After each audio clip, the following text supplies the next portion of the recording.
লীগ নিষিদ্ধ, আওয়ামী লীগ যারা করবে তাদেরকে একেবারে নিশ্চিহ্ন করে দেওয়ার চেষ্টা। কি করে নিশ্চিহ্ন করবে আমাকে বলেন তো?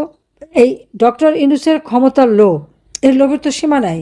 এর সারা বিশ্বকে নিজের ভাবমূর্তি গড়ে তুলেছে। তিনি একেবারে শান্তির বাণী ছড়িয়েছেন, তিনি একেবারে শান্তিতেই বিশ্বাস করেন। দরিদ্রের বন্ধু অমক সমক, দারিদ্রকে নাকি সে মিউজিয়ামে পাঠাবে। এই বাংলাদেশে আওয়ামী লীগ সরকার আসার পর আমরা দারিদ্রের হার কমিয়েছি, 41 ভাগ থেকে 18 ভাগে নামিয়েছিলাম, 18.7 ভাগে। হত দরিদ্র 25.1 থেকে 5.6 নামিয়ে এনেছি। বাংলাদেশকে আমার লক্ষ্য ছিল এই অতি দরিদ্র বলে কেউ থাকবে না।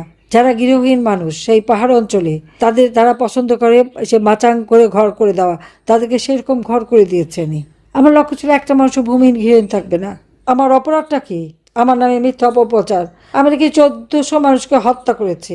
আজ পর্যন্ত 1400 মানুষের নাম ঠিকানা দিতে পেরেছে জাতিসংঘ। এই ইউনূসের সেই ইউনূস সেন্টার তৈরি করা সেই রিপোর্টের ভিত্তিতে বলে ফেললো। আমি চ্যালেঞ্জ দিচ্ছি, আমি কোনো মানুষ হত্যা করি নাই, আর হত্যা করার নির্দেশ আমি দেইনি। যাদেরকে আমি এত কষ্ট করে জীবন মান উন্নত করে দিয়েছে তাদেরকে আমি হত্যা করতে যাব কেন?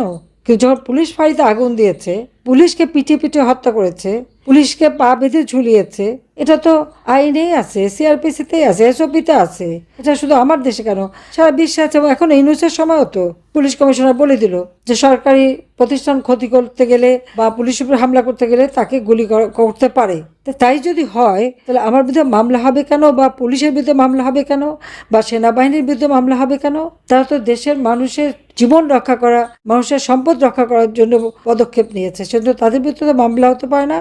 আমি জানি না আজকে আমাদের আইন শৃঙ্খলা রক্ষাকারী সংস্থা, সশস্ত্র বাহিনী, সিভিল প্রশাসনের কর্মকর্তা প্রত্যেকের বিরুদ্ধে মামলা, এমনকি নির্বাচন কমিশনের প্রধান নির্বাচন কমিশনারদেরকে নিয়ে যেভাবে তাদেরকে অপমান করা হলো, চিফ জাস্টিসকে হাতে হাত করা পড়ানো, এসবের বিচার এবং হিসাব হবে। আজকে আপনারা এখানে যারা নির্যাতিত তাদেরকে বলবো, মামলা দিতে গেলে নেবে না, কিন্তু তাও মামলা দেওয়ার চেষ্টা করতে হবে।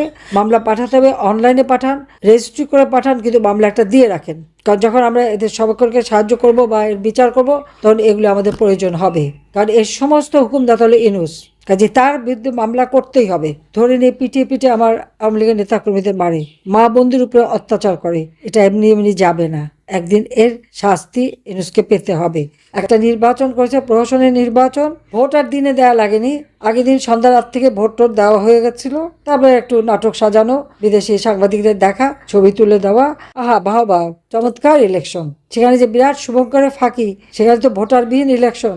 আমরা কোনো হরতালও ডাকিনি, বাধাও না দিয়ে আমি শুধু জনগণকে বলছি, আপনারা যেখানে নৌকা মার্কা নিয়ে আওয়ামী লীগ নাই সেখানে আপনারা ভোট দিতে যাবেন না। জনগণ আমাদের কথা শুনেছে, তাদের প্রতি কৃতজ্ঞতা জানাই। হ্যাঁ, বিএনপির কিছু কিছু এলাকায় তারা আওয়ামী লীগের কাছে ক্ষমা চেয়েছে, তাদের কাছে ভোট ভিক্ষা চেয়েছে, আমাকে যখন বলেছে আমরা ঠিক আছে দাও, সেখানেও কিন্তু ওই ফ্যাসিস্টের ভোটই লেগেছে ক্ষমতায় যেতে। এটা তারিখ জেগে মনে রাখতে হবে।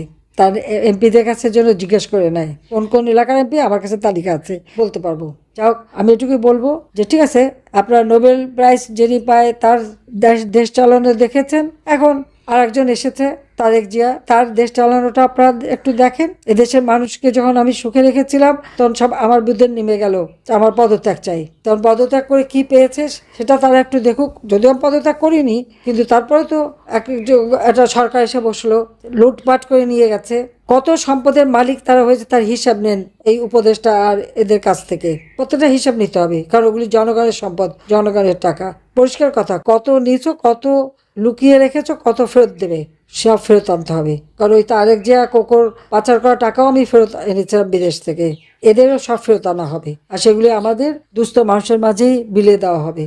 এটাই হচ্ছে। তো আপনারা সবাই ভালো থাকেন, সুস্থ থাকেন, আমি এই দোয়া করি। আমি আছি আপনাদের পাশে সবসময়, আমার সাথে কথা হয়, আমি গতকালকেও কথা বলছি, কয়েকজন ভান্তের সাথেও কথা বলছি, আগামীকাল আবার তাদের সাথে কথা বলবো। আমি সবার সাথেই কথা বলে আলোচনা করি, আর কি অসুবিধা জানার চেষ্টা করি। বেঁচে যখন গেছি অন্তত এইটুকু সুযোগ আল্লাহ আমাকে দিয়েছে, যখন আমি হয়তো কাছে থাকতে পারি না, কিন্তু তারপরেও আমি টেলিফোনের মাধ্যমে সবার কাছ থেকেই সকলের সুখ দুঃখের সাথী সবার কথা জানতে পারি। এবং যখন আসবো অবশ্যই এই দেশ আবার আমরা গড়ে তুলব। আজকের এই সময় আমাদের আনন্দ উৎসব করার কথা ছিল, উন্নয়নশীল দেশের মর্যাদায় আমরা উন্নীত হয়েছি, কিন্তু সেটা আর করতে দিল না, আবার দেশটাকে পিছিয়ে দিল। তবে আবার আমরা মুক্তিযুদ্ধে বিজয়ী জাতি, আমরা মাথা তুলে দাঁড়াবো। 2041 সালের মধ্যে বাংলাদেশ স্মার্ট বাংলাদেশ হিসেবে আমরা গড়ে তুলব, উন্নত সমৃদ্ধ সোনার বাংলাদেশ গড়ে তুলে জাতির পিতার স্বপ্ন পূরণ করব। সবাইকে ধন্যবাদ। জয় বাংলা, জয় বঙ্গবন্ধু, বাংলাদেশ চিরজীবী হোক। খোদা হাফেজ।